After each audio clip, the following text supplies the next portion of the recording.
खबरों के निष्पक्ष विश्लेषण के लिए सब्सक्राइब करें Jantantra TV and press the bell icon. Never miss any update. Jharkhand के पूर्व मुख्यमंत्री रघुवर दास जी हमारे साथ हैं। रघुवर दास जी, मोदी सरकार के दूसरे कार्यकाल का 1 साल पूरा हो गया। देश भर में आयोजन हो रहे हैं वर्चुअल रैली के माध्यम से। साल भर का लेखा जोखा केंद्र सरकार बता रही है। झारखंड के लिहाज से ये साल भर कैसा रहा? देखिए, भारतीय जनता पार्टी एक ऐसी पार्टी है, चाहे सत्ता में रहे चाहे विपक्ष में रहे, हमेशा जनता से जुड़कर जो राजनीतिक गतिविधियां होती है उनको जनता से अवगत कराना, ये हमारी लोकतंत्र की खूबसूरती है। और माननीय प्रधानमंत्री मोदी जी के मोदी सरकार के पार्ट 2 की 1 वर्ष की उपलब्धि आप देखे होंगे। 5 वर्ष फर्स्ट फेज का भी हर वर्ष जनता को हमारी पार्टी, हमारी सरकार रिपोर्ट कार्ड पेश करती थी। और उसी निमित्त पार्ट 2-1, क्योंकि वैश्विक कोरोना महामारी के कारण जो हमें संकट का झेलना पड़ रहा, उसके कारण ही पार्टी ने नेतृत्व ने तय किया वर्चुअल रैली के माध्यम से हम अपने कार्यकर्ताओं से, जनता से, समर्थक से सीधे जन संवाद कर मोदी पार्ट 2-1 वर्ष की उपलब्धि को हम जनता से अवगत कराएं। इसके साथ साथ आज से पूरे देश में जन संपर्क संवाद, हर हमारा कार्यकर्ता, 2 कार्यकर्ता प्रत्येक घर में जो मोदी जी के द्वारा पत्र है, जो पार्ट 1 पार्ट 2 सरकार की उपलब्धि है, उनको जन जन तक पहुंचाने का काम करने का। और इन 6 वर्षों के पार्ट 1 पार्ट 2 की अगर मोदी सरकार को हम देखें तो 6 वर्ष का जो शासन है वो इतिहास के पन्नों पे दर्ज होगा। क्योंकि वर्षों से लटकी हुई समस्या, अगर चाहे हम मान लें जम्मू कश्मीर की समस्या को देखें, 370 धारा समाप्त करना, हम लोग बचपन से, चाहे हमारे पूर्वज जनसंघ काल के समय से ही 370 धारा जनसंघ के समय से ही पार्टी की, चाहे पार्टी की घोषणा पत्र हो, चाहे जब भी वर्किंग कमेटी की बैठक हो, 370 धारा देश से जम्मू कश्मीर में समाप्त हो। तो पार्ट 2-1 के 1 ईयर में 370 धारा समाप्त मोदी सरकार ने की। उसी तरह वर्षों से जो हमारी देश के करोड़ों लोगों की जो आशा थी, हमारे साधु संत की आशा थी, और 150 वर्ष से जो मामले कोर्ट में, न्यायालय में विचाराधीन थे, किस तरह पार्ट 2-1 में मोदी जी ने पार्ट 2 के 1 वर्ष में मोदी जी ने किस प्रकार बहुत न्यायालय में सही तरीके से रखकर इस मामले को अभी निष्पादन करने का काम हुआ। और 10 तारीख से, आज से ही वहाँ राम मंदिर का भी निर्माण शुरू हो गया। और एक करोड़ों देशवासियों की आशा थी। इसी तरह मोदी जी जब प्रधानमंत्री 2014 में बने थे तो उन्होंने पार्लियामेंट में सर झुका के पार्लियामेंट को प्रणाम करते हुए मीडिया के समक्ष कहा था कि मेरी सरकार गरीबों की सरकार होगी।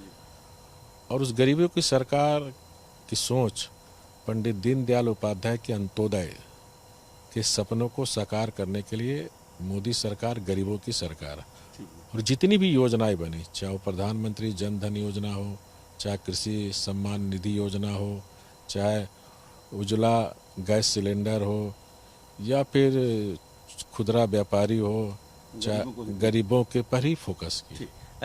आपने कहा कि 2014 से ही मोदी सरकार का लक्ष्य है कि गरीबों को ध्यान में रखकर, गरीबों को फोकस में रखकर पॉलिसी बनाना। लेकिन कोविड-19 के इस महामारी के संकट के समय आपके ही मुख्यमंत्री का आरोप है कि वर्चुअल रैली पर अरबों रुपए खर्च किए जा रहे हैं। इतने में तो कई गरीबों को, प्रवासी मजदूरों को अपने घर पहुंचाया जा सकता था। इस आरोप पर आप क्या कहेंगे? साथ ही उन्होंने ये भी आरोप लगाया कि केंद्र सरकार की तरफ से झारखंड सरकार को एक भी वेंटिलेटर नहीं मिला, कोई स्वास्थ्य के क्षेत्र में मदद नहीं मिल रही है। देखिए, आज आपके ही संवाददाता थे जन संवाद में, वहाँ क्या पार्टी के पैसे खर्च हुए? वर्चुअल रैली में, पार्टी कार्यालय में, चाहे हम यहाँ बैठे हुए हैं वर्चुअल रैली कर रहे हैं, कहाँ पैसे खर्च हो रहे हैं? तो इस तरह का बेबुनियाद आरोप लगाना, और जिस तरह झारखंड की जनता भी देख रही है, इस सरकार से एक हिंद पीढ़ी, एक मोहल्ला नहीं संभला। ये बड़ी बड़ी बातें कर रहे हैं। ये सारा देश, सारा दुनिया देखा एक हिंद पीढ़ी छोटा सा मोहल्ला, इसलिए सिर्फ वोट बैंक। तो Bharatiya Janata party vote bank की राजनीति नहीं करती। हम सबका, हमारे प्रधानमंत्री जी टीम इंडिया, चाहे वो बीजेपी सरकार हो चाहे गैर बीजेपी सरकार हो, टीम इंडिया के तहत कोरोना महामारी संकट के लिए एकजुट होकर लड़ने का। और जितनी रेल मोदी जी की सरकार में चली हम सब देख रहे हैं।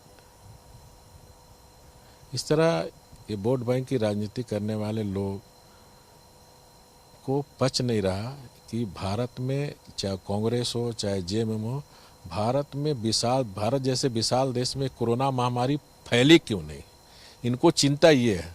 इसलिए तरह तरह के, चाहे राहुल जी हो चाहे हेमंत जी हो, इस तरह के बेबुनियाद आरोप लगा रहे हैं। मुझे याद है जब आप मुख्यमंत्री बने तो आपकी छवि एक सख्त प्रशासक की थी कि किसी वाद में बिना पड़े, स्थानीय बनाम बाहरी जैसे मुद्दों को दरकिनार कर सिर्फ और सिर्फ एक राज्य के डेवलपमेंट पर काम फोकस है आपका, एक ऐसी छवि थी।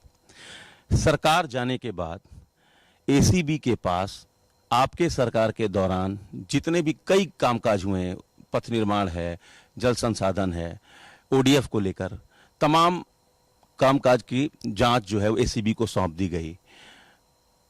धनबाद के नगर निगम के मेयर को बताया गया कि आपका हाथ था इसलिए वो करप्शन।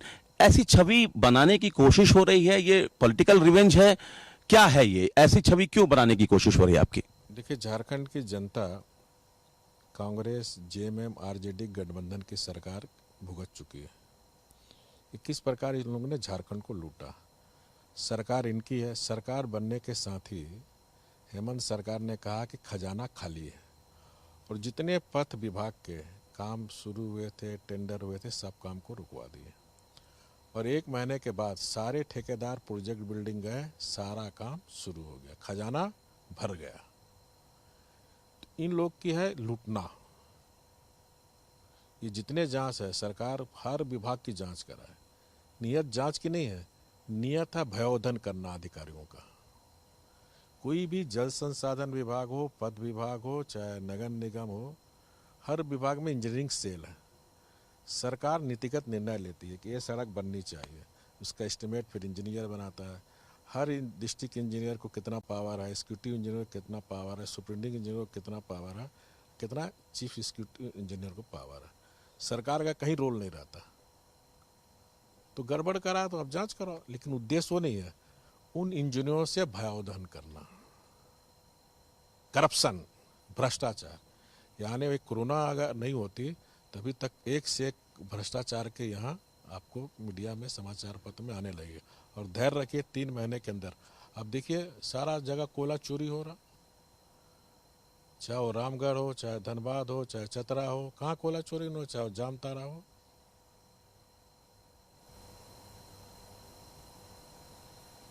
जनता देख रही है। आपने कहा ठीक है, भयादोहन की राजनीति है ये, लेकिन एक ज़माने में राम लक्ष्मण की जोड़ी बड़ी फेमस हुआ करती थी। आपके ही सहयोगी थे, आप पूरब से जीतते थे, वो पश्चिम से जीतते थे, मंत्री भी थे आपकी सरकार में। मैं सरयू राय जी का नाम ले रहा हूँ। वो खुद आरोप जब लगाते हैं, वो खुद जब संकेत करते हैं, इंडिकेट करते हैं आपकी तरफ, तो एक मौका मिल जाता है, सरकार में हो चाहे ना हो, आपके विपक्षियों को एक मौका मिल जाता है। आपको लगता है कि आप सरयू राय के साथ जो मतभेद हुए अभी तक उसका असर अभी भी दिख रहा है? मेरा किसी से कोई मतभेद नहीं है, और जो सच्चा रहता है ना, उसको सांस से आंस से कोई डर नहीं होता। तो मुझे किसी से डर नहीं है। मैंने ईमानदारी से ईमानदार सरकार चलाया और 5 साल एक ईमानदार प्रशासन, एक ईमानदार सरकार हमने दी है। इसी से कोई जांच से रघुवर दास डरता नहीं है। सरकार उनकी जो जांच कराना कराओ, सीबीआई का एसीबीआई इंटरपोल से जांच कराओ, डर नहीं। डर जिसको होता है जो भ्रष्ट होता है, ठीक है, जो भ्रष्ट होता है वो अंदर से त्रस्त रहता है। तो डरे भ्रष्टाचारी, रघुवर दास नहीं डरने वाला। आखिरी सवाल, राज्यसभा चुनाव को लेकर प्रदेश सरकार में एक सीनियर मिनिस्टर है, उनका कहना है कि 2000 से लेकर अब तक का इतिहास बताता है कि संख्या बल पर नहीं, स्ट्रेटेजी पर राज्यसभा का चुनाव जीता जाता है। उम्मीद है कि आप सीट निकाल लेंगे, आपकी पार्टी सीट निकाल लेंगे? स्पष्ट संख्या बल जो है एक सीट झारखंड मुक्ति मोर्चा जीतेगी, एक सीट भारतीय जनता पार्टी जीतेगी, तीसरा का कोई गुंजाइश नहीं है। वो दूसरी सीट भी लेने के फिराक में? कोई गुंजाइश ही नहीं है। कोई गुंजाइश नहीं है। किसी से भी जांच करा लीजिए, कोई एजेंसी जांच कर ले, रघुबर दास डरने वाले नहीं हैं, ये कहना है रघुबर दास जी का। रघुबर दास जी ने जनतंत्र टीवी के साथ अपनी बातचीत में तमाम दावों को खारिज किया।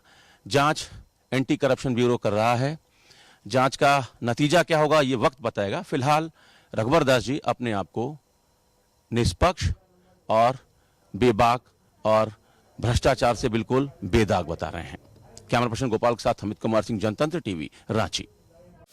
खबरों के निष्पक्ष विश्लेषण के लिए सब्सक्राइब करें Jantantra TV and press the bell icon. Never miss any update.